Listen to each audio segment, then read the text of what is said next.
السلام علیکم۔ آج کی کہانی ایک ایسی لڑکی کی ہے جسے پیدا ہوتے ہی منحوس کا لقب دے دیا گیا، ماں باپ کی بے رخی اور پھر 5 سال کی سچی محبت کا دردناک انجام۔ سبھی سننے والوں کو کہانی ٹی وی انٹرٹینمنٹ پر خوش آمدید۔ چلیے شروع کرتے ہیں آج کی یہ کہانی۔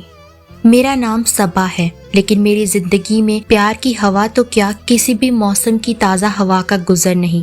میں اپنے جسم کے مقبرے میں دفن ہوں۔ اس مزار پر سوائے ایک بے وفا کی یاد کے اور کوئی دیپ نہیں جلتا۔ وہ مجھ سے کوسوں دور اپنی زندگی کی خوشیاں سمیٹنے میں مصروف ہے، اور میں اپنے ماضی کے مونجدڑوں پر بیٹھی اپنی ذات کی منتشر کرچیاں چننے میں مصروف ہوں، جو عرصہ دراز بیت جانے کے باوجود جمع نہیں ہو سکیں، حتیٰ کہ وقت کی دھوپ چاندی بن کر میرے سر پہ رقصاں ہو گئی۔ میں آج بھی اپنے مکان کی دوسری منزل پر بیٹھی کھڑکی کھولے سامنے والے مکان کی بند کھڑکی کو تک رہی تھی، جس پر وقت کی مکڑی نے ایک مضبوط جالا بن دیا ہے۔ جب میں اس گھٹن اور چھن چھن کرتی چاندنی کے تیروں سے اکتا جاتی ہوں تو میرے لب پہ ایک سوال مچلتا ہے کہ اے قادر مطلق، اگر تو مجھے نہ بناتا تو تیری دنیا میں کون سا طوفان برپا ہو جاتا، کون سی قیامت ٹوٹ پڑتی۔ میرے سوال کے جواب میں تقدیر کی پلیٹ میں محرومیاں رکھ کر میرے روبرو حاضر کر دی جاتی ہیں کہ اگر تم پیدا نہ ہوتی تو یہ دکھ اور محرومیاں کون سمیٹتا۔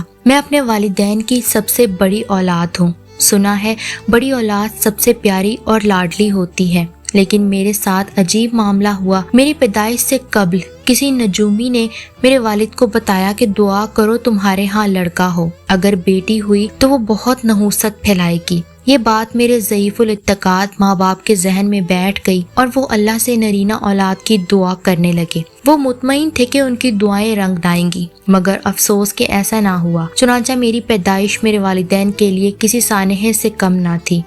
ماں نے میرے پیدا ہونے کے بعد مجھے نہ جانے کتنے کوسنے دیے، شاید انہی دنوں کی بد دعاؤں نے تمام عمر میرا پیچھا کیا۔ نفرت مجھے ماں سے گھٹی کی شکل میں ملی، زمانہ تو پھر غیر تھا، وہ مجھے اس سوغات سے کیوں نہ نوازتا۔ جس کے بھی دل میں نفرت کا جتنا بڑا الاؤ تھا، اس نے میرے اندھیرے من میں آگ دہکانے کی بھرپور سعی کی۔ میرا تعلق ایک دیہاتی علاقے سے تھا، جہاں دین و دنیا کی تعلیم برائے نام ہے، اس لیے وہاں جہالت کو کھلی چھٹی ہے، جس کے نتیجے میں میری پیدائش کو منحوس قرار دیا گیا ہے۔ والد صاحب ایک سرکاری دفتر میں ملازم تھے۔ روزانہ اس سلسلے میں انہیں گاؤں سے باہر جانا پڑتا تھا۔ شومئی قسمت جس دن میں اس دھرتی کا بوجھ پڑھانے کے لیے وارد ہوئی، اس دن دفتر جاتے ہوئے والد صاحب کو زبردست حادثہ پیش آ گیا۔ بہت دنوں تک زندگی اور موت کی کشمکش میں رہنے کے بعد آخر کار اللہ تعالیٰ نے میری والدہ کی دعائیں سن لی اور ابو کو ہوش آ گیا۔ میں 1 سال کی ہو گئی تھی، مگر ماں کا سلوک میرے ساتھ سوتیلی ماں جیسا تھا۔ وہ باپ کے حادثے کا ذمہ دار مجھ معصوم کو سمجھتی تھی۔ وقت گزرتا رہا، میں اپنا اصل نام بھول چکی تھی۔ بس جنم، جلی، منحوس اور نہ جانے اسی طرح کے کتنے القابات میرے دماغ میں گھر کرتے گئے۔ میری طبیعت میں اداسی اور خاموشی جگہ بنانے لگی۔ اللہ نے ایک مہربانی یہ کی کہ میرے بعد 4 سال تک ماں کے ہاں کوئی اور اولاد نہ ہوئی۔ اس خلا نے رفتہ رفتہ کسی حد تک والدین کو میری طرف مائل کر دیا، مگر اب بھی وقتاً فوقتاً مجھے میری اوقات یاد دلائی جاتی۔ میرا باپ خاصا خوشحال شخص تھا، اس لیے دیہات میں ہونے کے باوجود اس نے مجھے اسکول میں داخل کرا دیا۔ 4 سال بعد اللہ نے والدین کی آرزو پوری کر دی اور میرا بھائی ہمارے گھر میں خوشیاں لے آیا۔ ابا کی ترقی ہو گئی، اماں کے سارے ارمان پورے ہو گئے تو ان کے مزاج میں جاریت کسی حد تک کم ہو گئی۔ بھائی 4 سال کا ہو گیا۔ میں نے بھی پرائمری تک تعلیم مکمل کر لی۔ مجھے پڑھنے کا بہت شوق تھا۔ مسئلہ انور کو اسکول میں داخلے کا تھا۔ اماں کے خیال کے مطابق گاؤں کے اسکول اس معیار کے نہیں تھے جہاں ان کا لاڈلا تعلیم حاصل کر سکے۔ ابا تو والدہ صاحبہ کے حکم سے سرتابی کا تصور نہیں کر سکتے تھے۔ بھائی کی تعلیم تو ایک بہانہ تھی۔ اصل میں ہمارا دانا پانی دیہات سے اٹھ چکا تھا۔ ابا نے زرعی اراضی کا کچھ حصہ بیچ کر شہر میں بہت اچھا مکان خرید لیا اور ہم ہجرت کر کے اس کوچے میں آ گئے جس نے میری عمر برباد کر ڈالی۔ یہاں آ کے میں نے ہائی اسکول میں داخلہ لے لیا اور پڑھائی کی مصروفیت میں رفتہ رفتہ گاؤں کو بھول گئی۔ اسی دوران میری ماں نے ایک اور بیٹی کو جنم دیا۔ یوں ہم 3 بہن بھائی ہو گئے۔ گاؤں سے تقریباً ہمارا رابطہ ختم ہو گیا۔ ابا کے خاندان والے کبھی کبھار آتے تو اماں کی بدسلوکی انہیں دوسری بار ادھر کا رخ نہ کرنے دیتی۔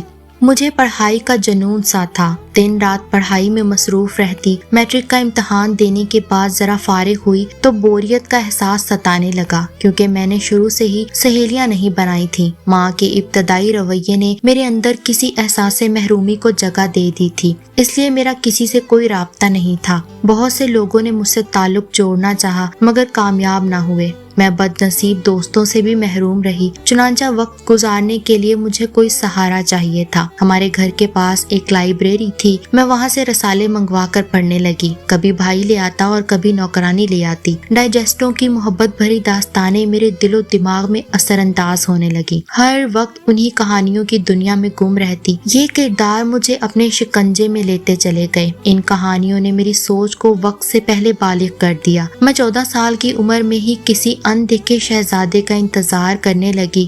میں نے ایک بت تراش لیا جو اکثر دنیائے تخیل میں میرے سامنے سراپا مجسم بیٹھا ہوتا تھا۔ پھر ایک روز اچانک ہمارے سامنے والے مکان میں کرایہ دار آ گئے۔ یہ مکان عرصہ دراز سے خالی پڑا تھا۔ دوسری منزل کا کمرہ آمنے سامنے تھا، کھڑکیوں کے درمیان میں تھوڑا سا فاصلہ تھا۔ ایک دن میں کھڑکی کھولے محو تھی، میں نے بال کھولے ہوئے تھے اور آرام سے کرسی پر نیم دراز بال کھولے ہوئے کہانی پڑھنے میں مصروف تھی۔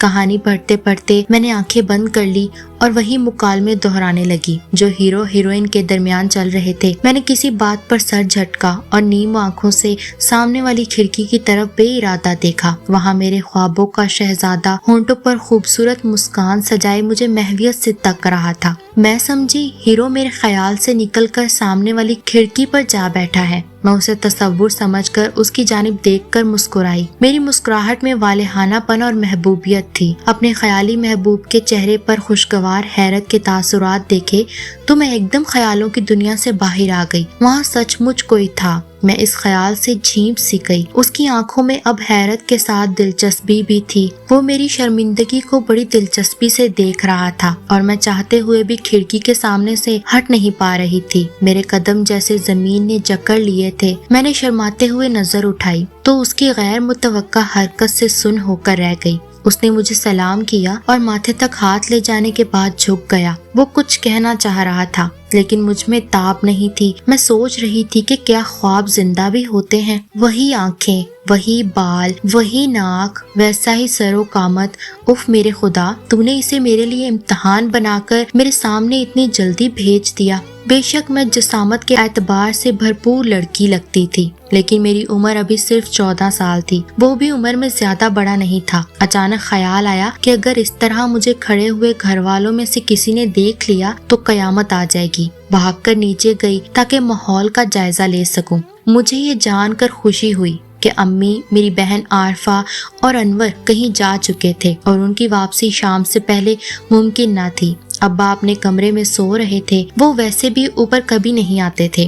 میں اپنی کرسی پر کھلا رسالہ الٹا کر کے چھوڑ آئی تھی، جس کا مطلب یہ تھا کہ میں ابھی واپس آؤں گی، اور وہ میرا اشارہ سمجھ گیا تھا کیونکہ میری واپسی تک وہ وہیں بیٹھا تھا۔ شاید اس کا بھی وہی حال تھا جو میرے دل کا تھا۔ مجھے آتا دیکھ کر اس نے شکریہ کا اشارہ کیا اور اشاروں کنائیوں میں میری تعریف کی۔ میری شرم و حیا اس کے حوصلے بڑھا رہی تھی۔ اب وہ باقاعدہ اشاروں میں گفتگو کر رہا تھا مگر میں اس پہلی اور اچانک ملاقات کے تلسم میں کھوئی ہوئی تھی۔ پھر کسی نے تنویر کہہ کر پکارا تو وہ اپنے مخصوص انداز میں سلام کر کے چلا گیا۔ میں ایک دفعہ پھر پسینے میں نہا گئی۔ عمر کے خطرناک دور نے مجھے بہکایا اور مجھے عشق کے سانپ نے ڈس لیا۔ اس روز مجھے معلوم ہوا کہ یہ کہانیاں خیالی نہیں بلکہ حقیقت ہوتی ہیں۔ ہر کہانی کا مرکزی کردار تنویر ہوتا ہے اور اس کی ہیروئن صبا، جن کی اچانک ملاقات اور پہلی نظر کا پیار ہی تمام عمر کی سچی کہانی ہوتا ہے۔ اس رات زندگی میں پہلی مرتبہ مجھے نیند نہیں آئی۔ دن کے واقعات بار بار میرے دماغ میں گردش کر رہے تھے۔ میں ان خیالات سے پیچھا چھڑانے کے لیے رسالہ پڑھنا چاہا مگر اب تو ہر ورق پر اس کا چہرہ دکھائی دیتا تھا۔ میں ان باتوں کی گرداب میں بری طرح پھنس گئی تھی جنہیں میں بیہودہ اور فضول خیال کرتی تھی۔ ساری رات کرب میں گزاری، صبح اٹھی تو جسم کی دکھن رت جگہ کی کہانی سنا رہی تھی۔ الٹا سیدھا ناشتہ کرنے کے بعد میں طبیعت کی خرابی کا بہانہ بنا کر اوپر آ گئی۔ میں نے دانستہ کھڑکی کی طرف توجہ دیے بغیر سونے کی کوشش کی۔ تو اس میں کامیاب ہو گئی۔ آخر نیند نے مجھے اپنی آغوش میں لے لیا، مگر وہ خواب میں بھی آن موجود ہوا۔ 2-3 دفعہ مجھے کھڑکی پر کچھ لگنے کی آہٹ محسوس ہوئی، مگر میں نے اس طرف توجہ نہ دی، بلکہ میرے اعصاب شل ہو گئے تھے۔ مجھ میں اٹھنے کی سکت بھی نہ تھی۔ میں سوئی رہی اور نہ جانے کتنی دیر پڑی سوتی رہی۔ شام کو بادلوں نے آسمان کو چھپا دیا تو دل میں بھی ایک عجیب سی بےکلی پھیل گئی۔ کچھ سمجھ نہیں آ رہا تھا کہ کیا کروں۔ میں نے موسم کا جائزہ لینے کے بہانے کھڑکی کھولی۔ وہ اپنی کھڑکی میں موجود تھا۔ اس کے چہرے پر تھکن کے آثار غالب تھے۔ شاید وہ میرا کافی دیر سے انتظار کر رہا تھا۔ مجھے دیکھتے ہی وہ کھل اٹھا اور ہم بغیر بات کیے بیٹھے ایک دوسرے کو دیکھتے رہے۔ بات کرنا مناسب نہیں تھا کیونکہ ایسا علاقہ تھا جہاں لوگ ایک دوسرے کی کنسوئیاں لیتے رہتے ہیں اور میں نہیں چاہتی تھی کہ میرا تذکرہ غلط معنوں میں کیا جائے۔ اشاروں میں باتیں ہوتی رہیں۔ 2 ملاقاتوں میں ہی مجھے ایسے لگا جیسے میرا اس کے ساتھ صدیوں پرانا ناتا ہو۔ رات گہری ہو گئی اور ہمیں وقت گزرنے کا احساس تک نہ ہوا۔ وہ کسی کام سے اٹھ کر چلا گیا تو میں وہی کمرے میں سو گئی۔ نتیجہ یہ کہ صبح میری آنکھ جلدی کھل گئی۔ میں سب کچھ بھول کر اسکول جانے کی تیاری کرنے لگی۔ جاتے جاتے کھڑکی کھول کر دیکھا تو وہ وہاں موجود نہیں تھا۔ وہاں رک کر اس کا انتظار کرنے لگی۔ میری مراد بر آئی۔ وہ تھوڑی دیر کے بعد اپنی جگہ پر موجود تھا۔ مجھے دیکھتے ہی اس نے مخصوص انداز میں سلام کیا تو میں نے بھی اسی انداز میں جواب دے دیا۔ یہ سب کچھ غیر ارادی طور پر ہوا تھا، اس لیے میں شرما کے رہ گئی اور اپنی حرکت کو چھپانے کے لیے کمرے سے بھاگ گئی۔ اس کے لبوں پر غضب کی مسکان تھی۔ وہ بلا شبہ بہت خوبصورت تھا۔ میں نے گھر سے نکلنے سے پہلے کوریڈور میں لگے دیوار گیر آئینے میں اپنا سراپا دیکھا۔ شاید اس کا عکس تھا جو میرے چہرے سے حسن بن کر چھلک رہا تھا۔ گیٹ سے نکلی تو وہ کالج جانے کے لیے تیار کھڑا تھا۔ وہ کالج یونیفارم میں کوئی شہزادہ لگ رہا تھا۔ پتہ نہیں وہ واقعی خوبصورت تھا یا میری نظروں میں سما گیا تھا۔ اس کے پاس موٹر سائیکل تھی۔ میں محلے والوں کے ڈر سے اس سے بات کیے بغیر آگے چلی گئی۔ وہ وہیں کھڑا رہا۔ اس نے بھی میری طرف کوئی توجہ نہ دی۔ میں نے گلی کا موڑ مڑتے ہوئے اس کی طرف سرسری نگاہ ڈالی تو وہ جھک کر موٹر سائیکل ٹھیک کر رہا تھا۔ میرا خیال تھا کہ وہ میرے پیچھے آئے گا، مگر وہ ابھی تک وہیں کھڑا تھا۔ اسکول ہمارے گھر سے ذرا فاصلے پر تھا۔ آج ہمارا رزلٹ بھی تھا۔ جب میں اسکول کے نزدیک پہنچی تو مجھے اپنے پیچھے موٹر سائیکل کی آواز سنائی دی۔ میرے دل کی دھڑکن تیز ہو گئی۔ وہ میرے بالکل قریب آ کر رک گیا۔ میں نے گھبرا کر ادھر ادھر دیکھا، کوئی آس پاس موجود نہ تھا۔ وہ میری پریشانی بھانپ کر بولا، آ جاؤ کہیں چل کے بات کرتے ہیں، مگر میں نے انکار کر دیا۔ اس نے پوچھا، آپ کا نام صبا ہے؟ شاید وہ کچھ کہنے کے لیے الفاظ تلاش کر رہا تھا۔ میں نے رسماً اس کا نام پوچھا۔ اس نے کہا، میرا نام تنویر ہے۔ وہ گویا ہوا، آپ نے میری کسی بات کا برا تو نہیں مانا؟ میں اسے کیا بتاتی کہ تم نے تو میری دیرینہ آرزو پوری کی ہے، میں کیسے ناراض ہو سکتی ہوں؟ لیکن میں اتنا لمبا چوڑا جواب نہ دے پائی، بلکہ صرف نہیں کے علاوہ میرے لبوں سے کچھ نہ نکلا۔ اس سے پہلے کہ ہم مزید کچھ کہتے وہ ایک طرف چل دیا۔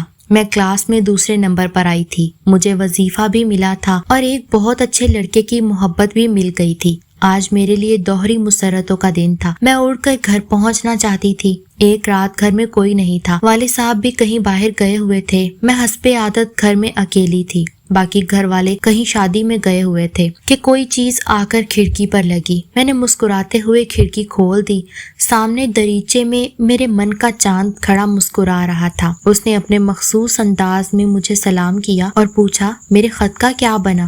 میں نے اشارے سے جواب دیا کہ مطمئن رہو، تمہیں خط کا جواب جلد مل جائے گا۔ میں اس کے جذبوں کی صداقت پر کیوں نہ یقین کرتی۔ اس نے لجاجت بھرے اور سرگوشیانہ لہجے میں مجھ سے کہا، کل مجھ سے مل سکتی ہو؟ میں نے انکار کر دیا کہ ابھی گھر سے نکلنے کی سبیل نہیں ہے، جب نئی کلاس میں داخلہ ہوگا تب۔ اس نے روحانسی انداز میں کہا کہ کل سرٹیفکیٹ لینے کے بہانے آ جاؤ۔ اس کی بے قراری دیکھتے ہوئے میں نے اس سے ملنے کا وعدہ کر لیا اور وقت اور جگہ کے متعلق پوچھا تو وہ بولا، میں نے اس شہر کے سب سے بڑے ہوٹل میں کمرہ بک کروا دیا ہے، تم کل اسکول ٹائم میں وہاں پہنچ جانا۔ میں نے صبح تک کا وقت بڑی بے چینی سے کاٹا اور امی جان کو اپنی دوست کے گھر جانے کا بہانہ بنا کر چلی گئی۔ مکان کی پچھلی طرف وہ میرا منتظر تھا۔ ہم تھوڑی دور الگ الگ راستوں پر چلتے رہے۔ خاصی دور آ کر میں اس کے ساتھ موٹر سائیکل پر بیٹھ گئی۔ کسی غیر مرد کے ساتھ بیٹھنے کا یہ میرا پہلا تجربہ تھا، اس لیے شرم سے سمٹی بیٹھی تھی۔ میں جانتی تھی کہ بہرحال یہ غلط ہے، اس لیے والدین کے ساتھ دغا کرتے ہوئے میرا دل بیٹھا جا رہا تھا۔ اسی اثناء میں ہم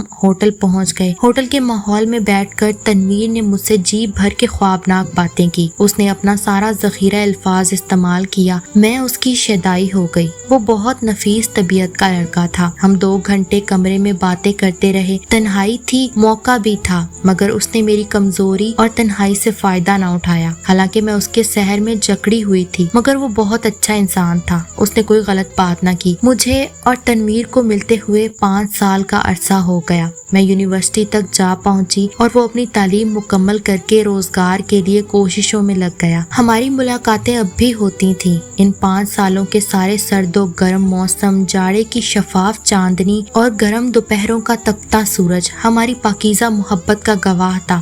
مگر کاتب تقدیر کا کھیل عجب ہے۔ ہم اب گھروندہ بنانے کے خواب دیکھنے لگے اور اس نے ہماری قسمت میں ہمیشہ کے لیے جدائی لکھ دی۔ ایک دن میں اپنے کمرے میں آئی تو سامنے کھڑکی میں تنویر بیٹھا تھا۔ اس کی آنکھیں سوجی ہوئی تھیں جیسے بہت دیر روتا رہا ہو۔ اس کا اجڑا چہرہ اور سرخ آنکھیں دیکھ کر میری جان نکل گئی۔ میں نے پوچھا تو وہ زاروں قطار رونے لگا اور مجھے کچھ نہ بتا سکا، بس ہچکیوں میں ملاقات کی درخواست کی جو میں نے قبول کر لی۔ ہم نے اسی ہوٹل میں ملنے کا پروگرام بنایا جس میں ہماری پہلی ملاقات ہوئی تھی۔ آج وہ مجھے لینے بھی نہیں آیا تھا۔ میں نے رکشہ لیا اور ہوٹل جا پہنچی۔ وہ اسی حالت میں پہلے سے وہاں موجود تھا۔ میں نے وجہ پوچھی تو بولا، میرے بھائیوں نے میرے لیے امریکہ میں روزگار اور تعلیم کا بندوبست کیا ہے۔ ابا اور بھائی بضد ہیں کہ میں ملک چھوڑ دوں، مگر ملک تو دور کی بات، میں تو یہ گلی نہیں چھوڑ سکتا۔ میں نے ان سے تمہارے رشتے کی بات کی تو وہ کہتے ہیں کہ تم چلے جاؤ، جب واپس آؤ گے تو تمہاری شادی کر دیں گے۔ کمپنی کے ساتھ 5 سال کا معاہدہ ہے، تم میرا انتظار کرنا، میں ضرور لوٹ کر آؤں گا۔ میں خاموش ہو گئی اور وہ بچوں کی طرح زاروں قطار رونے لگا۔ میری حالت تو ایسی تھی کہ کاٹو تو بدن میں لہو نہیں۔ میں نے جی بھر کر اپنے محبوب کو یوں دیکھا جیسے مجھے سکتہ ہو گیا ہو۔ میری کیفیت دیکھتے ہوئے تنویر نے خود کو سنبھالا اور بولا، پگلی 5 سال کی بات ہے، پھر میں تمہارا ہوں، تمہارا ہی رہوں گا۔ وقت پلک جھپکتے گزر جاتا ہے، تم دیکھنا یہ وقت بھی یوں گزر جائے گا۔ اس نے چٹکی بجاتے ہوئے کہا۔ میں نے کہا، تنویر وہاں جا کر مجھے بھول تو نہیں جاؤ گے؟ اس نے کہا، تم میری زندگی میں سانس کی حیثیت رکھتی ہو، میں سانس لینا کیسے بھول سکتا ہوں؟ مر نہیں جاؤں گا۔ میں نے بے اختیار ہاتھ اس کے منہ پر رکھ دیا۔ آج پہلی مرتبہ اس نے بڑی شدت سے میرا ہاتھ تھام لیا۔ یہ ہماری آخری ملاقات تھی۔ اس کے بعد ہم صرف کھڑکی اور خط کے ذریعے ملاقات کرتے رہے۔ تنویر کے خطوط میرے لیے زندگی گزارنے کا ذریعہ تھے۔ پھر اچانک یہ خطوط آنے بند ہو گئے۔ میں 6 ماہ تک انتظار کرتی رہی، پھر وقت گزارنے کے لیے نوکری کر لی۔ اس کا خط نہ آیا تو میں نے مجبور ہو کے اس کے نام خط لکھا۔ کاش میں اس کو خط نہ لکھتی تو وہ تلخ جواب نہ ملتا جس نے میری دنیا اجاڑ ڈالی۔ ایک دن میں جاب سے آئی تو امی نے مجھے بتایا کہ ڈاکیا تمہارے نام ایک خط دے گیا ہے۔ میں نے جلدی جلدی اپنے کمرے میں آ کے خط کھولا۔ جیسے ہی میں نے خط کھولا اس میں سے ایک تصویر نکل کر گری۔ میں نے تصویر کو اٹھا کر دیکھا تو میرے پیروں کے نیچے سے زمین نکل گئی۔ دنیا میری آنکھوں کے سامنے گھومنے لگی۔ تصویر میں ایک میم کے ساتھ کھڑا تھا۔ وہ لڑکی نے عروسی جوڑا پہن رکھا تھا۔ اس تصویر کے ساتھ ایک خط بھی تھا جس میں تحریر تھا، ڈیئر صبا، تم جو تصویر دیکھ رہی ہو یہ میری اور میری بیوی ماریا کی ہے۔ تمہیں یہ سب دیکھ کر دکھ تو ہوا ہوگا، مگر میری مجبوری تھی۔ امریکہ کی شہریت حاصل کرنے کے لیے یہ ضروری تھا۔ اگر ہو سکے تو مجھے معاف کر دینا۔ تم کوئی اچھا سا لڑکا دیکھ کر شادی کر لینا۔ میرا انتظار نہ کرنا۔ اب میں واپس نہیں آ سکتا۔ تمہارا مجرم تنویر۔ میں رونے لگی اور روتے روتے بے ہوش ہو گئی۔ بے وفا نے جینے مرنے کے وعدے میرے ساتھ کیے اور شریک سفر کسی اور کو بنا لیا۔